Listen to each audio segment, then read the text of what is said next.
I'm from Iraq, from northern Iraq, Kurdish. I'm here since 2008, so 13 years.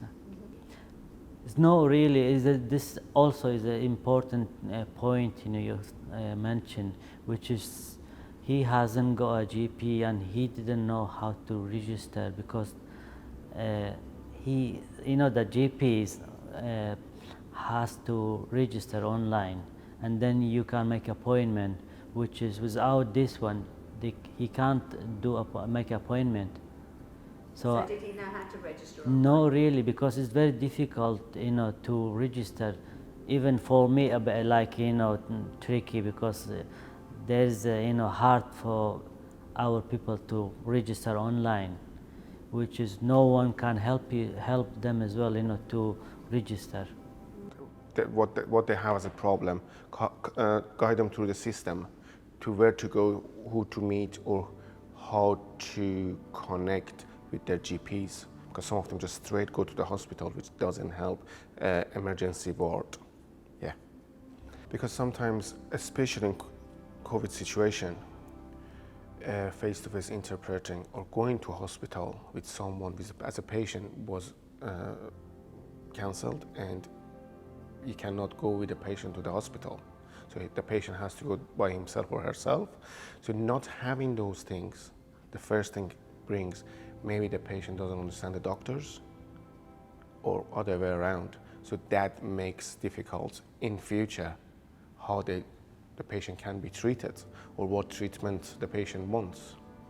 And again, how to find where to go, to use the Google map or something like that on the phone is very important.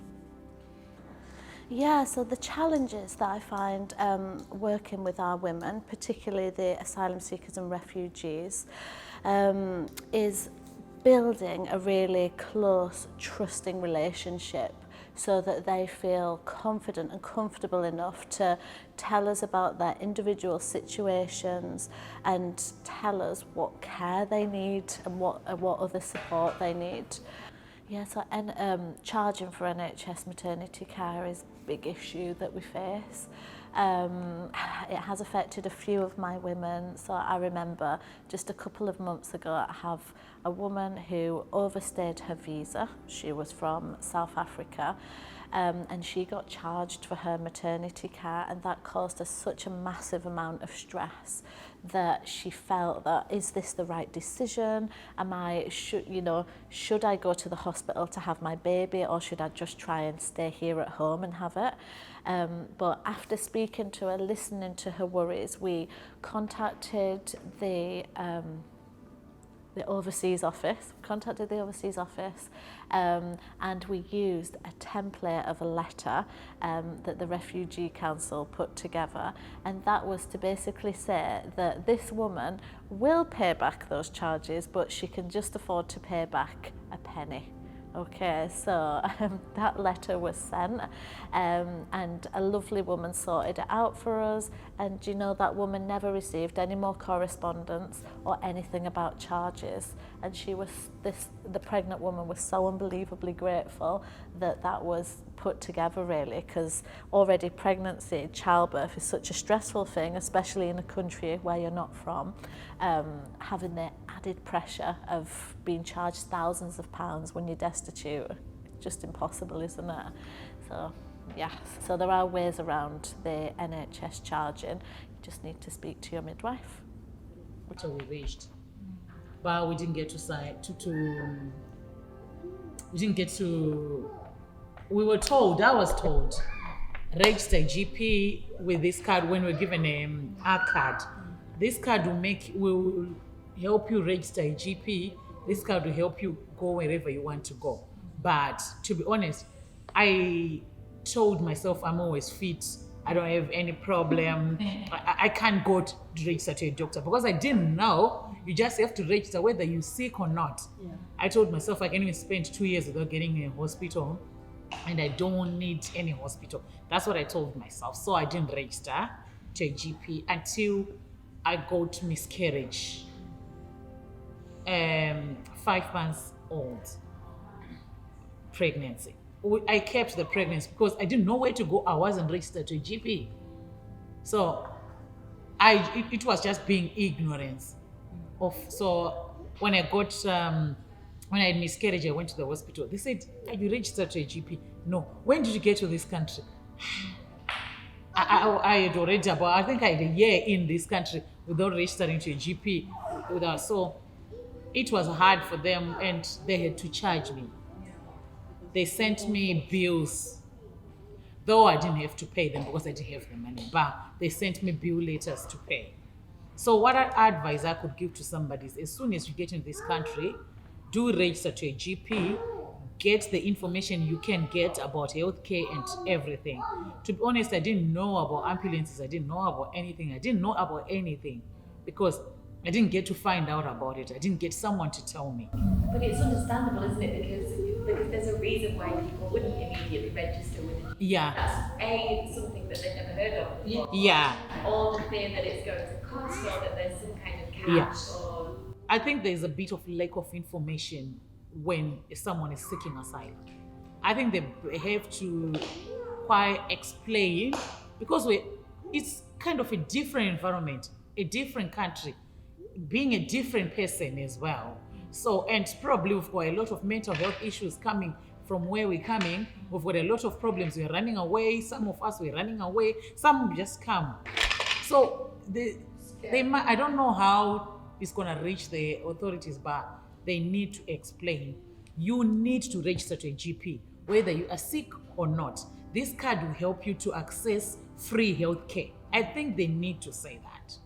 Because they just told me you're gonna register for a GP. At some point in my brain, I'll be thinking, probably I have to pay registering, because in my country, when you're registering to a GP, you have to pay, like I told you before. It's an expensive thing, having a GP. So you have to pay when registering.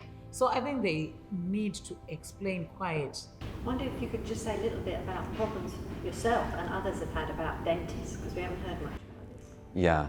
Then dental problem maybe is was the most complicated for me, because since I maybe with a start of lockdown, I couldn't find any dentist to register with, and I couldn't introduce any of the any of the clients that I was trying to help to register for dentist. So generally, and when we had this meeting with some people who were related to this and trying to help from, I think they were from some NHS section which were related to this, and they were talking about that you can do this even if you are not registered. You can do this through emergency 111. But from my personal experience, when you do this through emergency in compared to when you are registered, actually, generally the treatments are very temporary, the fillings are temporary, they are offering you, if you want to extract your tooth, pull it out. So it is not comparable to when you are registered. So it is actually very, very hard to register. I can say impossible for the last 1.5 years to register anybody new from the clients in the dental care system in here. To work hard, and then always I tell them check the NHS website and then ask people, and I tell them they will work hard, they will check, and as I said, not only the NHS will call us, it will help us. We have to as well, like before she said, we have to sell ourselves to be there. We have to check where I am and what I will do and then how I will go. This all, they have to check my community, and always I tell them if I listen. Now, for example, last time it was a touch point which they clean, they come and then I call, I ask, please, do you have work? Because there is my people. Because I start with the hidden talent. Do you have, because there is people, not only from my country, there is Pakistan, all background. I mean, that is, I will say, they will come, they have to work hard. And other, I will say, for Leeds Teaching Hospital, I would say thank you very much. And I want like my place Leeds, and in all over UK they have to do like Leeds, to like hidden talent, apprentice, everything for the other background people. They have to help in different places in the UK. That is, I will ask them, because in Leeds they help us a lot. Not only the hidden talent, like I said, teaching point, touch point, the touch point, what they do after COVID. There is people, they come, they hire them to clean the hospital, to clean all the doors, everything, whoever the patient or we or the families, they touch it, all the doors, everything they clean. And I think only the Leeds is they are giving this opportunity for us. I don't know if other place, because I ask my friend now, for example, Sheffield, I ask Manchester, I ask, I don't think so the same hours there is, and that's I will say. I always like to take the positive side, and I would say that from the positive side, I took the experience with the nurse in the second day. I think it was Wednesday, a good Wednesday, when the nurse came in and she kept offering me things. I remember she didn't speak any Spanish, but she just kept offering me things. I just kept saying okay to everything. She brought a big pool into the room and asked me to come in, so with signs and stuff. And I just went along with everything she said, because I remember she had this big smile on her face that I just couldn't say no to anything. One thing especially that I couldn't say no to, it was that she kept offering me hot chocolate, like 100 cups of them, like in the whole day. I remember she was like it was somewhere in November, so the days were really short. So the whole 8 hours she was in there. She spent a good 5 hours with me, because she kept coming every 2-3 minutes and to see me, and I took that as a quite good experience.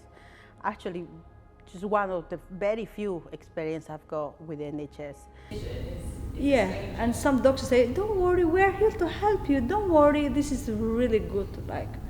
Like some of them, don't worry, we will sort that, don't worry, you will be fine very soon, we are here to help.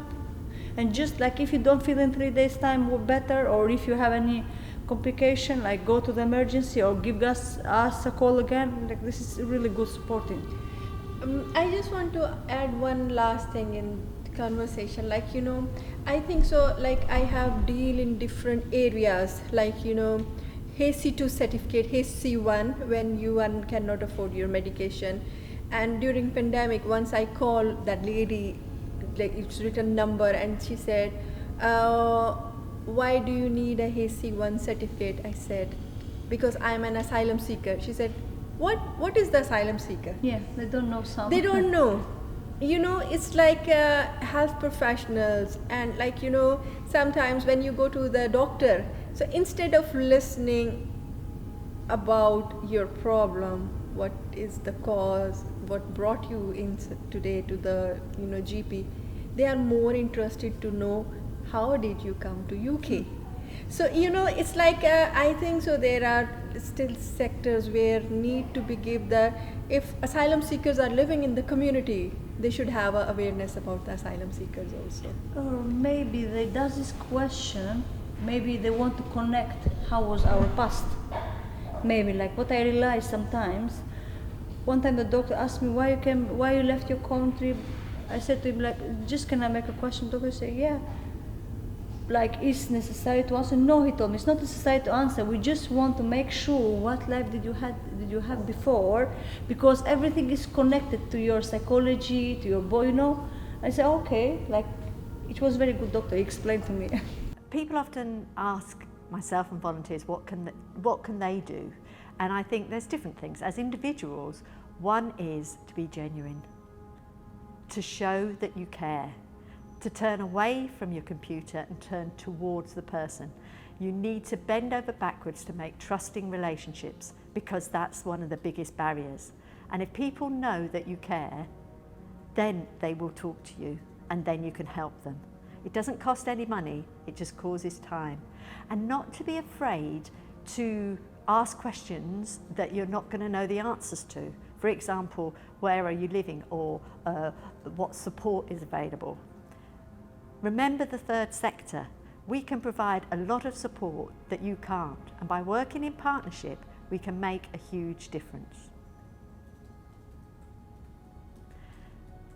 Just to say on one point, one of our volunteers said to me, seeking asylum is like waiting for the sun to rise.